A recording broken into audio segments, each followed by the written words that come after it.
जब किसी इंसान की मृत्यु होती है तो उसके घर के बाहर तुरंत भीड़ लग जाती है। दूर दूर से रिश्तेदार जमा हो जाते हैं, पड़ोसी इकट्ठे हो जाते हैं और घर का आंगन लोगों से भर जाता है। चारों तरफ रोना धोना मच जाता है। कुछ लोग सच में दुखी होते हैं तो कुछ सिर्फ रस्म अदायगी के लिए आंसू बहाते हैं और फिर तैयारियां शुरू हो जाती हैं उस अंतिम यात्रा की जो निकलती है शमशान घाट की तरफ। बांस की अर्थी बनाई जाती है, फूलों से सजाया जाता है और उस शरीर को सफेद कफन में लपेटकर उस पर लिटा दिया जाता है। राम नाम सत्य है, सत्य बोलो राम नाम सत्य है, कि नारे गूंजने लगते हैं जब वो अर्थी उठती है। और देखिए विडंबना, उस शरीर को जिसे कल तक रेशम और मखमल के गद्दों पर भी नींद नहीं आती थी, जिसे एसी कमरे में भी गर्मी लगती थी, जिसे नर्म तकिए चाहिए थे सोने के लिए, आज उसी शरीर को मोटी मोटी लकड़ियों के ढेर पर बेरहमी से लिटा दिया जाता है, आग लगा दी जाती है। और जब वो शरीर धू धू करके जलने लगता है, जब लपटें उठने लगती हैं और चिता की गर्मी चारों तरफ फैलने लगती है, तो धीरे धीरे सारे रिश्तेदार, सारे दोस्त, सारे परिचित और यहाँ तक कि परिवार के करीबी सदस्य भी वहां से जाने लगते हैं। पहले दूर के रिश्तेदार जाते हैं, फिर पड़ोसी, फिर दोस्त और आखिर में करीबी परिवार वाले भी। वो पीछे मुड़कर भी नहीं देखते, ये मन में सोच कर कि अब सब खत्म हो गया, जो होना था हो गया, अब उस शरीर के लिए कुछ नहीं किया जा सकता। लेकिन क्या सच में सब खत्म हो गया है? क्या मौत के साथ कहानी समाप्त हो जाती है? नहीं, बिल्कुल नहीं। यहीं से ठीक इसी पल से शुरू होता है वो भयानक, रोंगटे खड़े कर देने वाला और अविश्वसनीय सच, जिसके बारे में हमारे प्राचीन ग्रंथ गरुड़ पुराण के प्रेतखंड में अत्यंत विस्तार से वर्णन किया गया है। जब श्मशान भूमि में मौजूद आखिरी आदमी भी वहां से चला जाता है, जब आसपास कोई इंसान नहीं बचता, जब चिता की धधकती आग धीरे धीरे बुझने लगती है और वहां सिर्फ गर्म राख का ढेर रह जाता है, जब चारों तरफ एक भयानक सन्नाटा छा जाता है जिसमें सिर्फ हवा की सरसराहट सुनाई देती है, तब भी वहां एक शख्स खड़ा रह जाता है। वो कोई जीवित इंसान नहीं होता, वो कोई शमशान का कर्मचारी नहीं होता, वो है उस मृतक की आत्मा जो अपनी ही बुझती चिता के पास, अपनी ही राख के ढेर के बगल में स्तब्ध होकर खड़ी है और उस भयावह मंजर को अपनी आंखों से देख रही होती है। जरा एक पल के लिए सोचिए, अपने आप को उस आत्मा की जगह रखकर महसूस कीजिए। वो आत्मा जो कुछ ही घंटे पहले, बल्कि कुछ पल पहले तक उस शरीर के अंदर थी, जो उस शरीर को अपना असली घर मानती थी, जो हर सांस के साथ उस शरीर में धड़कती थी, आज वो उसी शरीर को राख के काले धूसर ढेर में तब्दील होता हुआ देख रही है। उसे विश्वास ही नहीं होता कि ये सब सच में हो रहा है। उसे लगता है जैसे कोई बुरा सपना है जिससे वो जागना चाहती है लेकिन जाग नहीं पाए रही। वो सोचती है कि जिस शरीर को मैंने पूरी जिंदगी इतने प्यार से संवारा, सजाया, सुबह उठकर जिसे नहलाया, महंगे साबुन लगाए, खुशबूदार तेल मला, जिसे भूख लगने पर स्वादिष्ट खाना खिलाया, प्यास लगने पर शीतल जल पिलाया, ठंड लगने पर गर्म कपड़े पहनाए, धूप से बचाया, बारिश से बचाया, जिस चेहरे को रोज आईने में देखकर मुझे गुरूर होता था, जिन आंखों से मैं दुनिया देखती थी, जिन हाथों से मैं काम करती थी, वो सब अब सिर्फ एक मुट्ठी राख बनकर रह गया है। वो राख जो हवा के झोंके से उड़ रही है, जिसमें अब कोई पहचान नहीं बची, कोई सुंदरता नहीं बची, कुछ भी नहीं बचा। गरुड़ पुराण बड़ी स्पष्टता से कहता है कि दाह संस्कार के ठीक बाद का 1 घंटा, वो 60 मिनट का समय आत्मा के लिए सबसे अधिक कष्टदायी, सबसे ज्यादा डरावना, सबसे ज्यादा पीड़ादायक और सबसे अधिक भारी होता है। ये वो निर्णायक समय होता है जब आत्मा को पहली बार, एकदम पहली बार ये गहरा एहसास होता है कि अब वो इस भौतिक संसार का, इस ठोस दुनिया का हिस्सा नहीं रही। अब वो एक सूक्ष्म शरीर में है जिसे कोई देख नहीं सकता, कोई सुन नहीं सकता, कोई महसूस नहीं कर सकता। इस 1 घंटे में श्मशान की उस भयानक, दिल दहला देने वाली खामोशी में, उस निर्जन और वीरान जगह पर आत्मा के साथ क्या क्या घटता है, उसे किस किस तरह के अनुभव होते हैं, उसे क्या क्या दिखाई देता है, उसे कौन कौन सी चीजें महसूस होती हैं, और सबसे बड़ा सवाल यह कि वो वहां से तुरंत यमलोक क्यों नहीं जाती, क्यों उसे उस भयावह जगह पर रुकना पड़ता है। सबसे पहले हमें उस स्थिति को गहराई से समझना होगा जब शरीर अग्नि में जल रहा होता है। हिंदू शास्त्रों और धर्म ग्रंथों के अनुसार जब तक शरीर पूरी तरह से पूर्णतः नहीं जल जाता, जब तक उसका एक एक अंग राख में नहीं बदल जाता, तब तक आत्मा के मन में एक गहरा मोह, एक आसक्ति, एक लगाव बना रहता है। उसे लगता है कि शायद, बस शायद मैं वापस इस शरीर में प्रवेश कर सकूं, शायद यह सब एक गलतफहमी है, शायद मैं फिर से जिंदा हो सकूं, फिर से सांस ले सकूं, फिर से चल सकूं, फिर से बोल सकूं। वो आत्मा बार बार बेचैनी से उस जलते हुए शरीर के पास जाती है, उसके चारों तरफ चक्कर लगाती है, उसे छूने की कोशिश करती है, लेकिन आग की भयंकर तपन, उसकी जलती लपटें और यमदूतों का अदृश्य पाश, उनकी अदृश्य रस्सियां उसे उस शरीर में घुसने नहीं देती, वापस धकेल देती हैं। वो असहाय होकर देखती है कि कैसे उसकी त्वचा काली होकर जल रही है, कैसे उसकी हड्डियां तपकर चटकने की आवाजें कर रही हैं, कैसे उसका पूरा शरीर विकृत होता जा रहा है। ये दृश्य उसके लिए किसी प्रलय से, किसी महाविनाश से कम नहीं होता। यह उसकी अपनी आंखों के सामने घटित होने वाला सबसे भयानक अनुभव है। और फिर आता है वो सबसे दर्दन आंख, सबसे पीड़ादायक पल, जिसे कपाल क्रिया कहते हैं। जब घर का कोई सदस्य, अक्सर बेटा या कोई पुरुष सदस्य, बांस के लंबे डंडे से जोर से जलते हुए शव के सिर के हिस्से पर प्रहार करता है और सिर की खोपड़ी को फोड़ देता है ताकि अंदर की गर्मी बाहर निकल सके। ये दृश्य देखने में जितना भयानक और विचलित करने वाला है, आत्मा के लिए ये उससे कहीं ज्यादा, 1000 गुना ज्यादा पीड़ादायक होता है।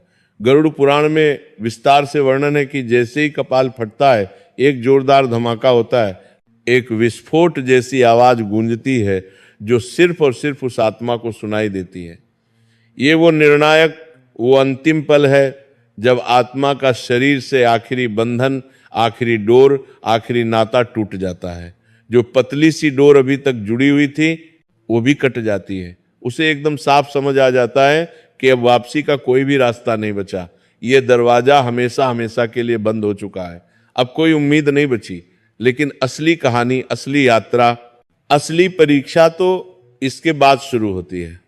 जब कपाल क्रिया पूरी हो जाती है और शरीर पूरी तरह जलकर राख और खाक हो जाता है, तब हिंदू परंपरा और नियम के अनुसार घर वाले और सभी रिश्तेदार वहां से लौटने की तैयारी करने लगते हैं। शास्त्रों में बहुत सख्त नियम है, एक चेतावनी है कि श्मशान से लौटते वक्त जब आप वापस जा रहे हो तो पीछे मुड़कर बिल्कुल भी नहीं देखना चाहिए। क्या आपने कभी गंभीरता से सोचा है कि ऐसा क्यों कहा जाता है? ये कोई अंधविश्वास नहीं है, इसके पीछे एक बहुत बड़ा, बहुत गहरा और बेहद डरावना कारण छिपा है। जब परिवार के सदस्य, दोस्त और रिश्तेदार वहां से जाने लगते हैं, एक एक करके विदा होने लगते हैं, तो आत्मा घबरा जाती है, डर जाती है, बेचैन हो जाती है। उसके मन में तूफान उठने लगता है। उसे समझ नहीं आता कि ये लोग मेरे अपने लोग मुझे इस सुनसान, इस वीरान, इस डरावनी और भयानक जगह पर बिल्कुल अकेला छोड़कर कहाँ जा रहे हैं, क्यों जा रहे हैं। वो पूरी ताकत से चिल्लाती है, जोर जोर से आवाज देती है कि रुको रुको, मुझे भी साथ ले चलो, मैं भी तुम्हारे साथ घर चलूंगा, मुझे यहाँ अकेला मत छोड़ो, मैं यहाँ अकेला नहीं रह सकता, मुझे बहुत डर लग रहा है, मुझे बहुत अकेलापन महसूस हो रहा है। लेकिन उसकी आवाज, उसकी चीख, उसकी पुकार किसी को सुनाई नहीं देती, क्योंकि अब वो आवाज हवा में गूंजने वाली सामान्य ध्वनि नहीं है, बल्कि एक सूक्ष्म कंपन है, एक आध्यात्मिक आवृत्ति है जो सिर्फ सूक्ष्म जगत में सुनाई देती है। वो आत्मा निराश होकर बेचैनी से दौड़ती है, अपने बेटे को पकड़ने की बेताब कोशिश करती है, अपनी पत्नी या अपने पति को जोर जोर से आवाज देती है, उनके कंधे पकड़ने की कोशिश करती है, उनके कपड़ों को खींचने की कोशिश करती है। लेकिन त्रासदी यह है कि उसका हाथ, जो अब सूक्ष्म है, उनके भौतिक शरीर के आर पार निकल जाता है। जैसे हवा में हाथ घुमाया हो, वो किसी को छू नहीं सकती, किसी को रोक नहीं सकती, किसी का ध्यान अपनी तरफ आकर्षित नहीं कर सकती। ये असहायता, ये लाचारी उसे अंदर तक तोड़ देती है। और जब वो आत्मा ये दृश्य देखती है कि उसके अपने ही लोग, वो लोग जिनके लिए उसने पूरी जिंदगी पाप किया, झूठ बोला, बेईमानी की, दिन रात एक करके कड़ी मेहनत से पैसा कमाया, अपनी नींद हराम की, अपनी सेहत की परवाह नहीं की, अपने सिद्धांतों से समझौता किया, वो आज उसे इस अनजान डरावनी जगह पर राख के ढेर के पास अकेला, बिल्कुल अकेला छोड़कर चुपचाप चले जा रहे हैं।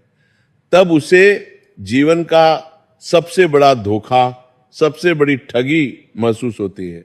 उसे गहराई से समझ आने लगता है कि इस दुनिया का कोई भी रिश्ता, चाहे वो खून का हो या प्यार का, कोई भी इंसान आखिर तक साथ नहीं देता, अंतिम यात्रा में कोई साथ नहीं जाता। सब मतलब के साथी थे, स्वार्थ के साथी थे। जब तक शरीर था, जब तक पैसा था, जब तक ताकत थी, तब तक सब साथ थे। जैसे ही शरीर ने साथ छोड़ा, जैसे ही मौत आ गई, सबने मुंह मोड़ लिया, सब पीछे हट गए। अब एक बहुत महत्वपूर्ण सवाल उठता है कि आत्मा उस श्मशान की, उस भयावह भूमि में पूरे 1 घंटे तक क्यों रुकती है? वो तुरंत अपने परिवार के पीछे क्यों नहीं जाती, या फिर सीधे यमलोक की यात्रा पर क्यों नहीं निकल जाती? गरुड़ पुराण के अनुसार श्मशान भूमि को भगवान शिव का विशेष निवास स्थान माना जाता है। ये एक पवित्र लेकिन रहस्यमयी जगह है। लेकिन साथ ही ये अतृप्त आत्माओं, भटकती हुई रूहों, भूतों, प्रेतों और पिशाचों का गढ़ भी है, उनका अड्डा भी है।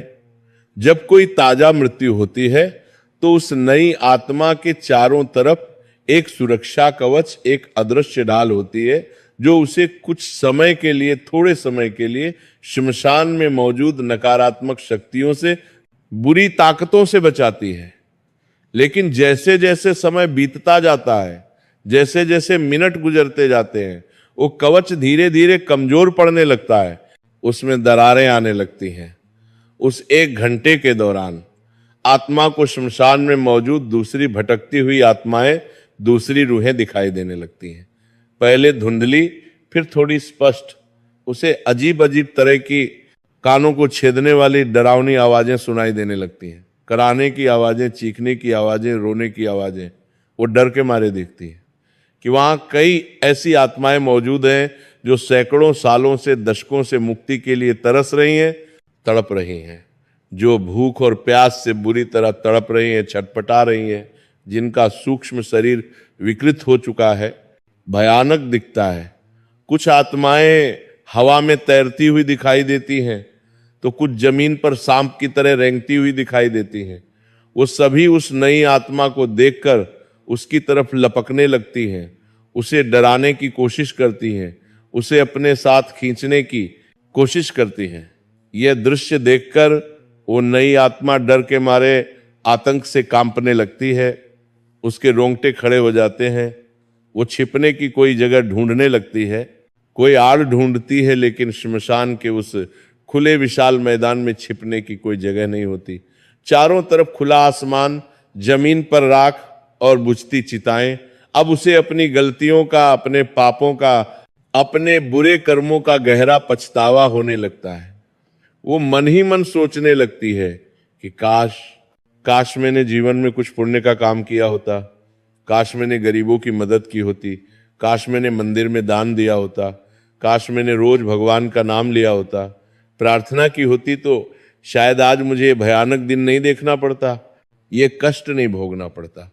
गरुड़ पुराण में स्पष्ट लिखा है कि उस 1 घंटे में आत्मा को यमदूत जानबूझकर तुरंत नहीं पकड़ते, वो उसे छोड़ देते हैं, उसे अकेला छोड़ देते हैं, ताकि वो अपनी आंखों से स्पष्ट रूप से देख सके, अनुभव कर सके कि जिस शरीर पर और जिस भौतिक संसार पर, जिस धन दौलत पर उसे इतना घमंड था, इतना अहंकार था, उसकी असली औकात, असली हैसियत क्या है। ये श्मशान में बिताया गया समय वैराग्य का, विरक्ति का महत्वपूर्ण क्षण होता है।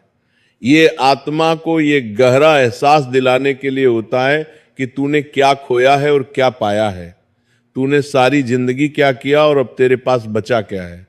इसलिए उसे वहां रुकना पड़ता है, इंतजार करना पड़ता है। उस दौरान आत्मा को एक बहुत ही विचित्र, असामान्य अनुभव होता है। उसे समय का कोई सही ज्ञान नहीं रहता, समय का बोध खत्म हो जाता है। जो हमारे लिए पृथ्वी पर सिर्फ 1 घंटा है, 60 मिनट है, वो उस आत्मा के लिए कई कई दिनों के बराबर, यहां तक कि महीनों के बराबर लगता है। उस अकेलेपन में, उस भयानक सन्नाटे में, उस निर्जन वातावरण में उसे अपने पूरे जीवन की रील दिखाई देने लगती है। गरुड़ लूर पुराण से जीवन समीक्षा या लाइफ रिव्यू कहता है, छोटे बच्चे के रूप में जन्म से लेकर जवानी तक, और जवानी से लेकर बुढ़ापे तक, और बुढ़ापे से लेकर मृत्यु तक उसने जो भी कर्म किया, अच्छा हो या बुरा, चाहे वो बंद कमरे में चुपके से किया हो या सबके सामने खुलकर किया हो, सब कुछ, हर एक घटना, हर एक पल उसकी आंखों के सामने सिनेमा की तरह तैरने लगता है, चलने लगता है। उसने किस किस का दिल दुखाया था, किस किस को तकलीफ पहुंचाई थी, किस किस का हक मारा था, किस किस का पैसा हड़पा था, किस किस को धोखा दिया था, किस से झूठ बोला था, किसके साथ बेईमानी की थी, वो सब कुछ विस्तार से उसे याद आने लगता है, दिखाई देने लगता है। और सबसे बड़ी, सबसे महत्वपूर्ण बात यह है कि उसे यह भी स्पष्ट दिखाई देता है कि उसके उन कर्मों का, उसके उन कामों का दूसरे लोगों पर, दूसरे जीवों पर क्या गहरा असर पड़ा था। अगर उसने किसी गरीब मजदूर की मेहनत की कमाई मारी थी, उसका पैसा नहीं दिया था, तो उसे अब उस गरीब के छोटे छोटे भूखे बच्चे रोते हुए दिखाई देते हैं। अगर उसने किसी बेजुबान जानवर को पत्थर मारा था, लाठी से पीटा था, तो उसे उस जानवर का दर्द, उसकी पीड़ा महसूस होती है। ये मानसिक पीड़ा, ये आत्मिक कष्ट किसी भी शारीरिक पीड़ा से कई गुना, हजार गुना ज्यादा भयंकर होती है। आत्मा जोर जोर से चीखती है, बिलख बिलख कर रोती है, अपने किए पर पछताती है। लेकिन वहां उस निर्जन श्मशान में उसके आंसू पोंछने वाला कोई नहीं होता, उसे सांत्वना देने वाला कोई नहीं होता। वहां सिर्फ ठंडी हवा की सनसनाहट होती है और दूर कहीं से कुत्तों के रोने की, उनके चीखने की डरावनी आवाज आती है। ये वो समय है, वो पल है जब इंसान को अपनी असलियत का पता चलता है, अपनी सच्चाई का एहसास होता है। उसे समझ आता है कि जिन पद, प्रतिष्ठा, शोहरत और पैसों का उसे इतना घमंड था, इतना गुरूर था, वो सब चीजें तो शमश आन के मुख्य गेट के बाहर ही छूट गई, रह गई। शमशान के अंदर तो सिर्फ वो और उसके अच्छे बुरे कर्म ही आए हैं, बाकी सब कुछ बाहर ही रह गया। शमशान की उस भूमि पर अकेला खड़ा होकर, बेसहारा खड़ा होकर आत्मा देखती रहती है कि उसके शरीर की राख अब धीरे धीरे ठंडी होती जा रही है। वो उस राख को छूने की, उसे महसूस करने की व्यर्थ कोशिश करती है। उसे याद आता है कि इसी शरीर पर मैं महंगे ब्रांडेड कपड़े पहनती थी, सोने चांदी के आभूषण पहनती थी, इस शरीर को महंगे इत्र से खुशबूदार बनाती थी, इसे सजाने संवारने में घंटों बिताती थी। लेकिन आज वही शरीर राख बनकर हवा में उड़ रहा है और कोई इसे समेटने वाला भी नहीं है, कोई इसकी परवाह करने वाला नहीं है। ये शून्यता, ये खालीपन उसे अंदर तक तोड़ देती है, उसे बिखेर देती है। लेकिन कहानी, ये रोंगटे खड़े करने वाली कहानी यहीं खत्म नहीं होती।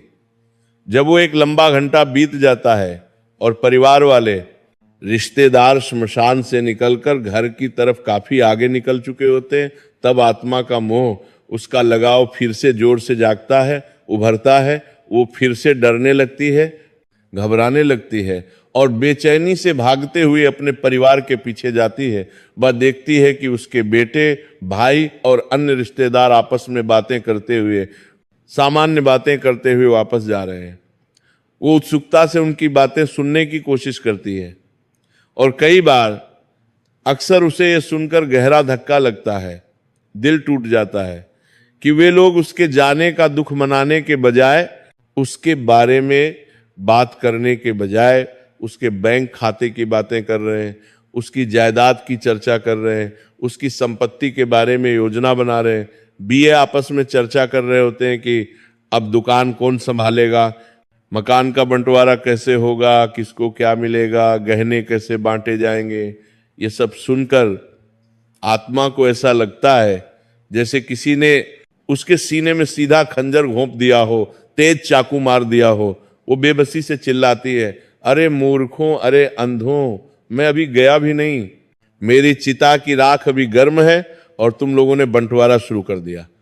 तुम्हें जरा भी दुख नहीं है, लेकिन उसकी आवाज, उसकी पीड़ा उन तक नहीं पहुंचती, वे सुन नहीं पाते।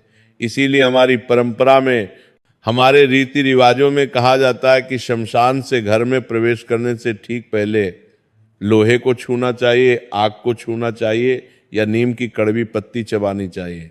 ये सब इसलिए किया जाता है ताकि अगर वो आत्मा मोहवश, लगावश आपके पीछे पीछे घर तक आ गई है तो वो घर के अंदर प्रवेश ना कर सके, दरवाजे पर ही रुक जाए।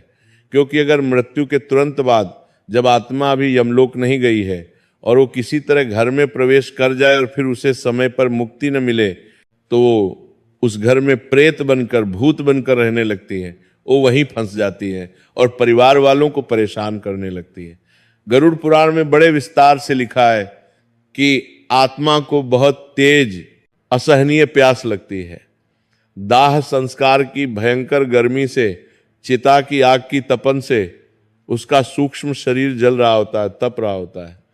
वो पानी मांगती है, चिल्ला चिल्ला कर पानी मांगती है। वो अपने घर के मटकों के पास जाती है जहां ठंडा पानी रखा होता है। वो अपने रिश्तेदारों के पास जाती है जो गिलास में पानी पी रहे होते हैं, लेकिन त्रासदी यह है कि वह वो पानी पी नहीं सकती, एक बूंद भी नहीं पी सकती। उसकी गर्दन, जिसे गरुड़ पुराण में सुई की नोक जितना पतला बताया गया है, इतनी पतली, इतनी सक्रिय हो जाती है कि वो पानी की एक बूंद भी निगल नहीं पाती। ये कष्ट है, ये सजा है उसके मोह की, उसकी आसक्ति की, जो उसने पूरा जीवन भर पाली थी, बढ़ाई थी। इसी तरह उसे भूख भी लगती है, तेज भूख। वो अपने घर की रसोई में जाती है जहां उसका मनपसंद खाना बनता था, जहां की खुशबू वो पहचानती है, लेकिन वो उस खाने को खा नहीं सकती, एक ग्रास भी नहीं खा सकती। वो सिर्फ उसकी खुशबू ले सकती है, बस महसूस कर सकती है।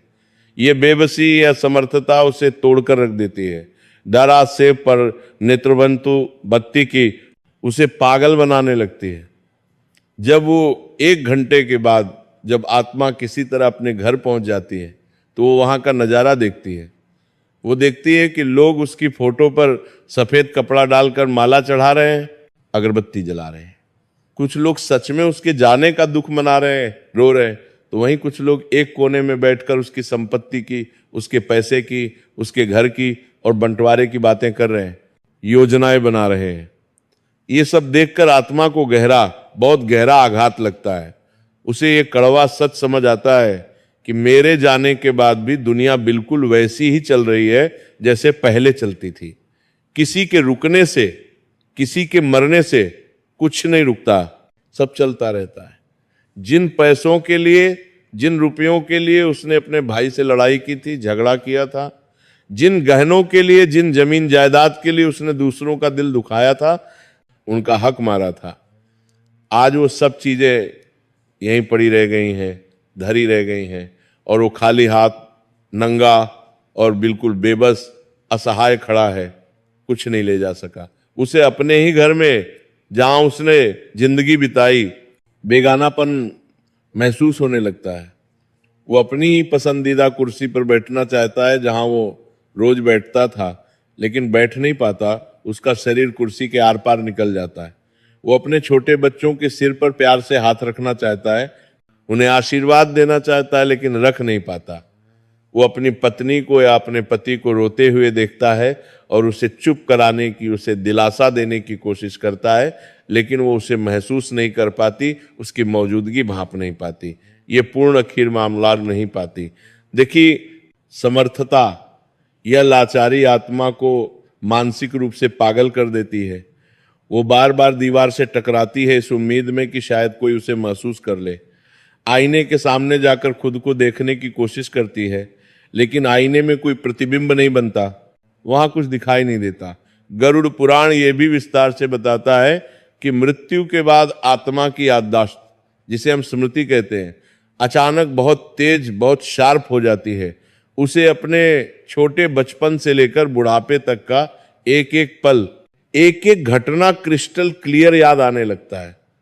उसने कब किस दिन किससे झूठ बोला था, कब किस गरीब को सताया था, ठगा था, कब किस बेजुबान जानवर को बेवजह मारा था, पीटा था।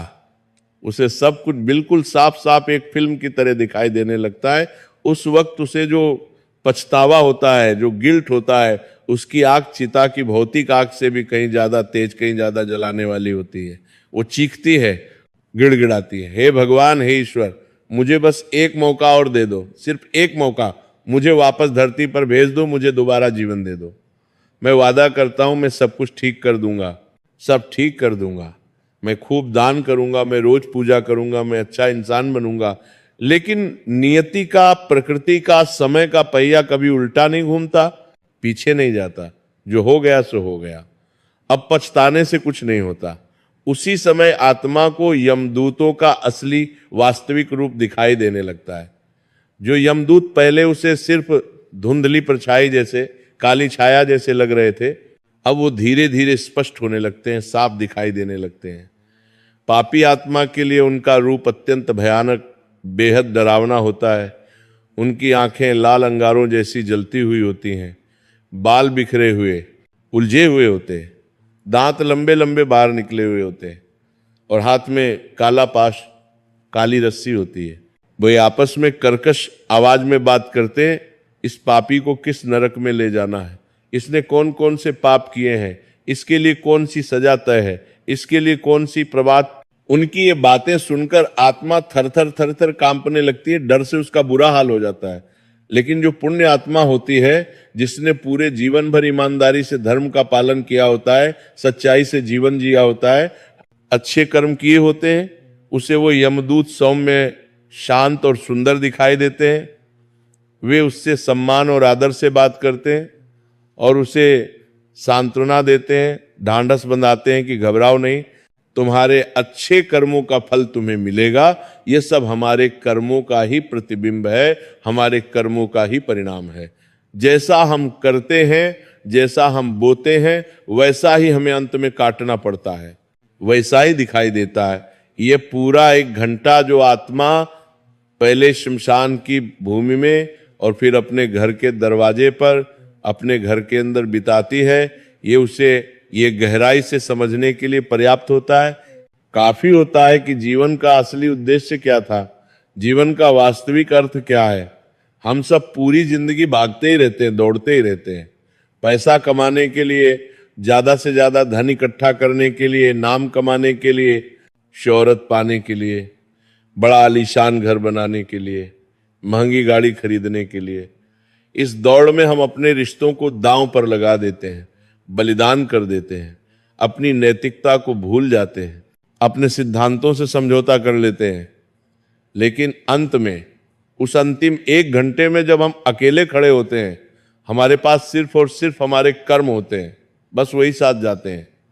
अगर आपने जीवन में कभी किसी प्यासे को पानी पिलाया है, प्यार से पानी दिया है, तो उस कठिन वक्त आपको ठंडक महसूस होगी, शांति मिलेगी।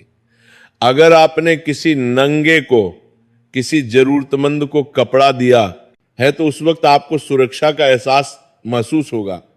लेकिन अगर आपने जीवन भर सिर्फ छीना है, लूटा है, सिर्फ बटोरा है, जमा किया है, कभी किसी को कुछ दिया नहीं, तो उस वक्त आपको सिर्फ तड़प मिलेगी, सिर्फ पछतावा मिलेगा, सिर्फ कष्ट मिलेगा।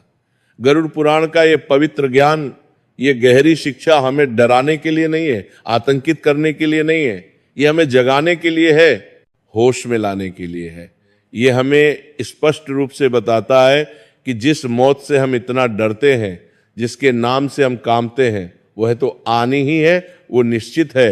और जब वो आएगी, जब वो पल आएगा, तो उस समय हमारे बैंक में जमा करोड़ों रुपये, हमारी महंगी यूनिवर्सिटी की डिग्रियां, हमारे सोशल मीडिया पर लाखों फॉलोअर्स, हमारी शोहरत, कुछ भी काम नहीं आएंगे, कोई काम नहीं आएगा। उस 1 घंटे में जब हम अपनी ही राख को, अपने ही जले हुए शरीर को देख रहे होंगे, जब हम उस भयानक सच्चाई का सामना कर रहे होंगे, तब हमें सुकून, हमें शांति, हमें संतोष सिर्फ इस एक बात से मिलेगी कि हमने अपने जीवन में किसी का भला किया था, किसी की मदद की थी, किसी को खुशी दी थी।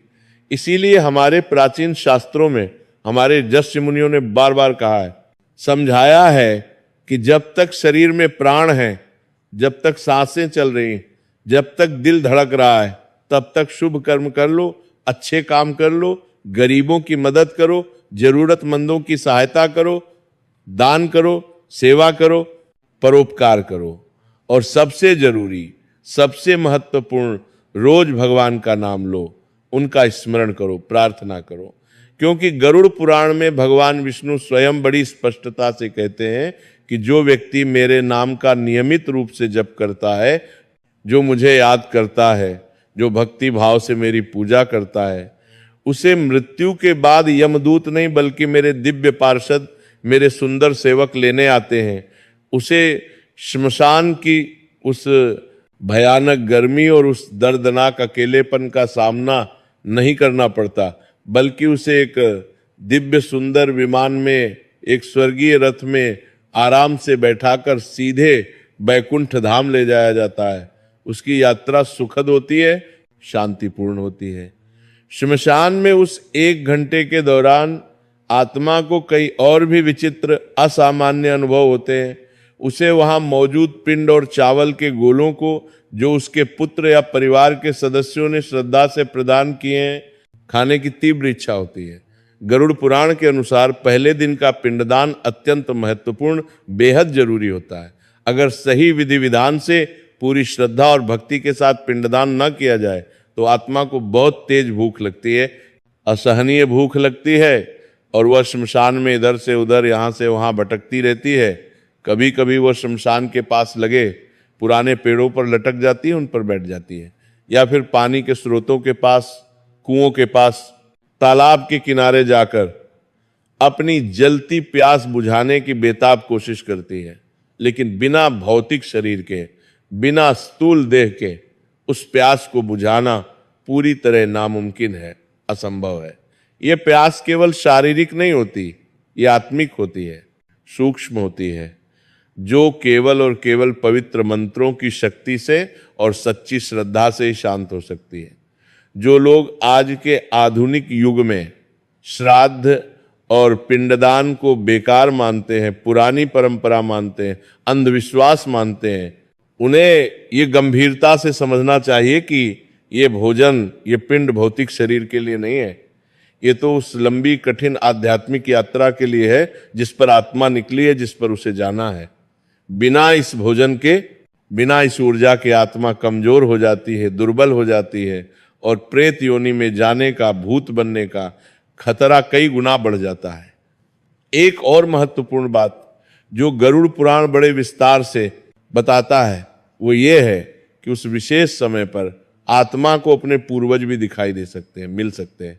अगर उसके कर्म अच्छे रहे, पुण्य के रहे, तो उसके दादा परदादा पुरखे जो पितृलोक में शांति से रह रहे हैं, वे उसे लेने के लिए या उसे ढांढस बंधाने के लिए, उसे साहस देने के लिए वहां सूक्ष्म रूप में, आध्यात्मिक रूप में प्रकट हो सकते हैं।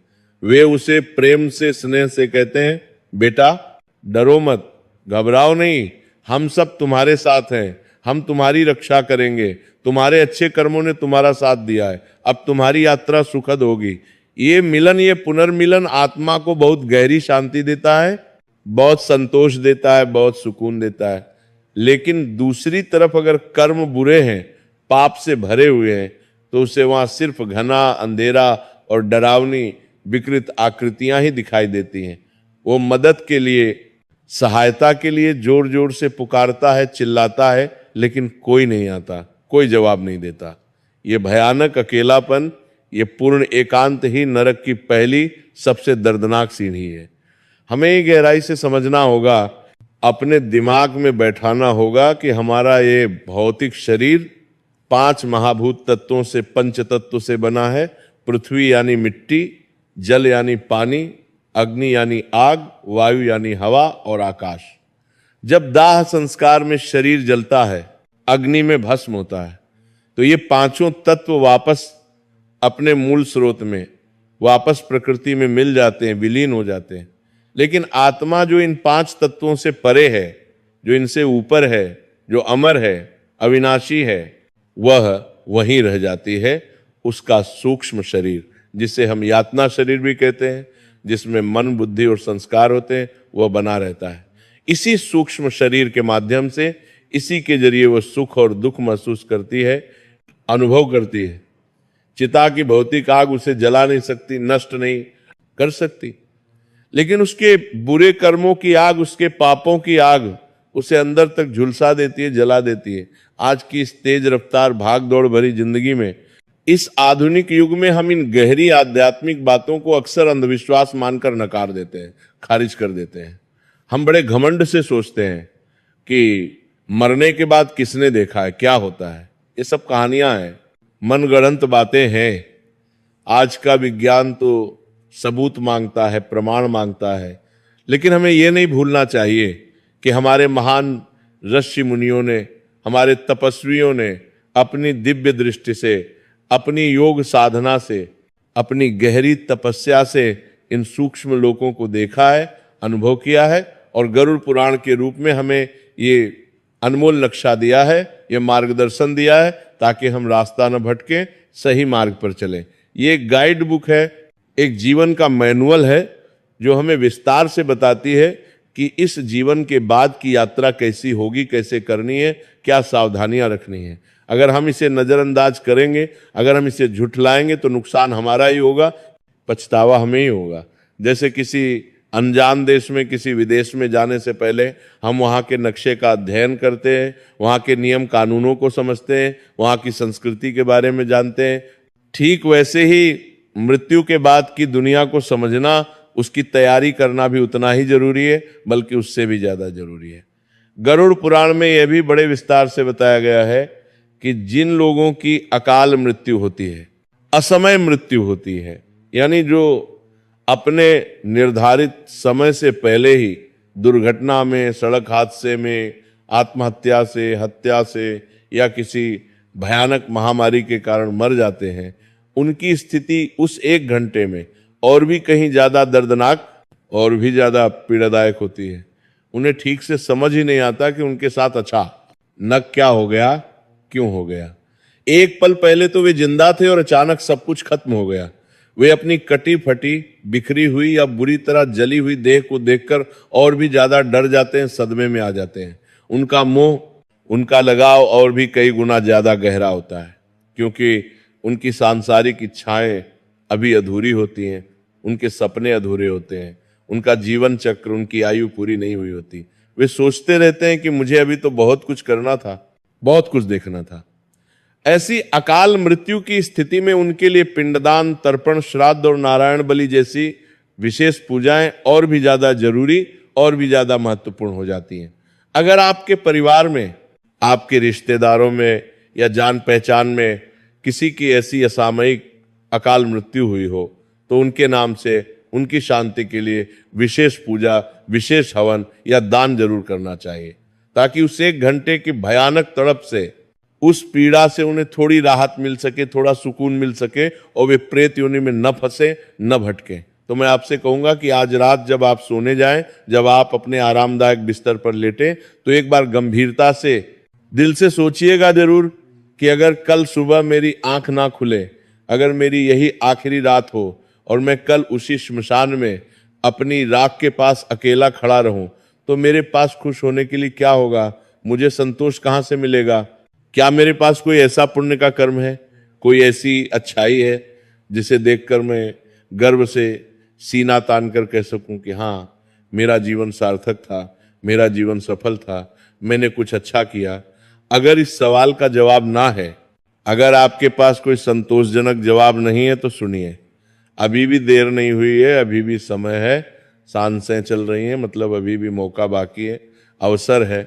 आज से ही, अभी इसी पल से अपने जीवन की दिशा बदल दीजिए, अपना रास्ता बदल दीजिए। दिल में बैठी नफरत को छोड़िए, बदले की भावना छोड़िए और प्रेम बांटिए, दया बांटिए, लालच छोड़िए, लोभ छोड़िए और खुले दिल से दान कीजिए, सेवा कीजिए, अहंकार छोड़िए, घमंड छोड़िए और सच्ची भक्ति कीजिए। विनम्रता अपनाइए अपने माता पिता की, जिन्होंने आपको जन्म दिया, पाला पोसा, सच्ची सेवा कीजिए, उनका दिल रखिए, उनकी इज्जत कीजिए, क्योंकि गरुड़ पुराण बड़ी सख्ती से कहता है कि जो अपने माता पिता को दुख देता है, उन्हें सताता है, उनका अपमान करता है, उसे यमलोक के कठिन मार्ग में जलती हुई आग पर चलना पड़ता है, कांटों पर चलना पड़ता है। जो पराई स्त्री पर, दूसरे की पत्नी पर बुरी नजर डालता है, कुदृष्टि डालता है, उसकी आंखों में यमलोक में लाल गर्म लोहे की सलाखें डाली जाती हैं। जो धोखे से, बेईमानी से, भ्रष्टाचार से धन कमाता है, हराम की कमाई करता है, उसे वहां जहरीले सांपों और बिच्छुओं के बीच रहना पड़ता है, उनके डंक सहने पड़ते हैं। ये सब कोरे रूपक नहीं है, कोई कल्पना नहीं है, ये वो कठोर सच है, वो वास्तविकताएं हैं जिनका सामना हमें जल्दी या देर से करना ही है, क्योंकि अंत में उस निर्णायक 1 घंटे में सिर्फ हमारे कर्म ही काम आएंगे, बाकी कुछ नहीं। बाकी सब चीजें यहीं की यहीं इसी धरती पर शमशान के राख के ढेर में मिल जाएंगी। आपके बड़े बड़े मकान, आपके आलीशान बंगले, आपकी महंगी गाड़ियां, आपके सोने के गहने, आपके बैंक लॉकर सब यहीं रह जाएंगे, सब दूसरे लोग ले लेंगे, बांट लेंगे, भोग लेंगे। आपका ये शरीर भी जिसे आप इतना प्यार करते थे, ये भी आपसे छीन लिया जाएगा, जला दिया जाएगा। आपके पास बचेगा तो केवल और केवल आपका स्वभाव और आपके कर्म।